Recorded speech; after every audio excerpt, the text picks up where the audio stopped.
ഒരു കാലത്ത് മലയാളത്തിലും തമിഴിലുമായി തെന്നിന്ത്യൻ സിനിമാ ലോകത്ത് നിറഞ്ഞുനിന്ന നായികമാരിൽ ഒരാളായിരുന്നു മോഹിനി. മലയാളത്തിലെ സൂപ്പർ താരങ്ങളായ മമ്മൂട്ടി, മോഹൻലാൽ, ജയറാം എന്നിവരുടെ നായികയായി തിളങ്ങിയ താരം തമിഴ്, തെലുങ്ക് സിനിമകളിലും ശക്തമായ സാന്നിധ്യമായിരുന്നു. ശിവാജി ഗണേശൻ, ചിരഞ്ജീവി, ബാലകൃഷ്ണ, വിക്രം എന്നിവർക്കൊപ്പമുള്ള അഭിനയവും മോഹിനിയെ തെന്നിന്ത്യൻ സിനിമയിലെ ശ്രദ്ധേയ നായികമാരിൽ ഒരാളാക്കി മാറ്റി. ഇപ്പോഴിതാ സിനിമയോടുള്ള തന്റെ അടങ്ങാത്ത പ്രണയത്തെയും കഥാപാത്രങ്ങളോടുള്ള സമീപനത്തെയും കുറിച്ച് തുറന്നു പറഞ്ഞിരിക്കുകയാണ് താരം. തനിക്ക് കഥാപാത്രങ്ങളുടെ പ്രായമോ ഇമേജോ ഒന്നും പ്രധാനമല്ലെന്നും ആ കഥാപാത്രത്തിന് പ്രാധാന്യമുണ്ടോ എന്നതാണ് താൻ ആദ്യം നോക്കുന്നതെന്നും മോഹിനി പറയുന്നു. ഞാനൊരു നടിയാണ്, അതുകൊണ്ട് അമ്മയായാലും ചേട്ടത്തിയായാലും അമ്മൂമ്മയായാലും നായികയായാലും എനിക്ക് പ്രശ്നമില്ല. എന്റെ കഥാപാത്രത്തിന് ഇമ്പോർട്ടൻസ് ഉണ്ടോ, എന്നാൽ ആവേശം ചെയ്യാൻ എനിക്ക് താല്പര്യമാണ് എന്നതാണ് ഞാൻ നോക്കുന്നത്. പണ്ട് മുതൽ ഇന്നുവരെ ഞാൻ പിന്തുടരുന്നത് അതേ രീതിയാണ്, മോഹിനി പറയുന്നു.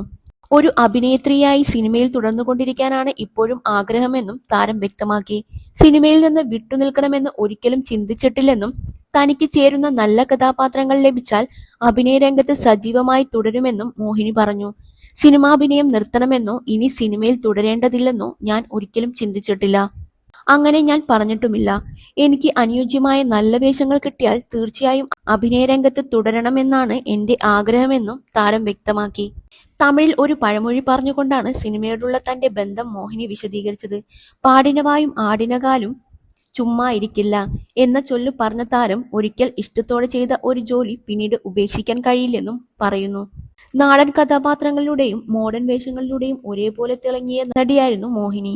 പ്രത്യേകിച്ച് കൺമണി എന്ന ചിത്രത്തിലൂടെ ഉടൽ തഴുവ ഗാനരംഗം ഇന്നും ആരാധകർ ഓർക്കുന്ന ഒന്നാണ്.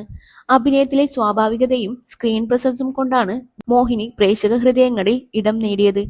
ഇപ്പോൾ അമ്മവേഷങ്ങളിലേക്കും കൂടുതൽ പ്രാധാന്യമുള്ള കഥാപാത്രങ്ങളിലേക്കും മാറിയിരിക്കുമ്പോഴും അഭിനയത്തോടുള്ള ആവേശം ഇന്നും അതേപോലെ നിലനിൽക്കുകയാണെന്നാണ് മോഹിനിയുടെ വാക്കുകളിൽ തെളിയുന്നത്.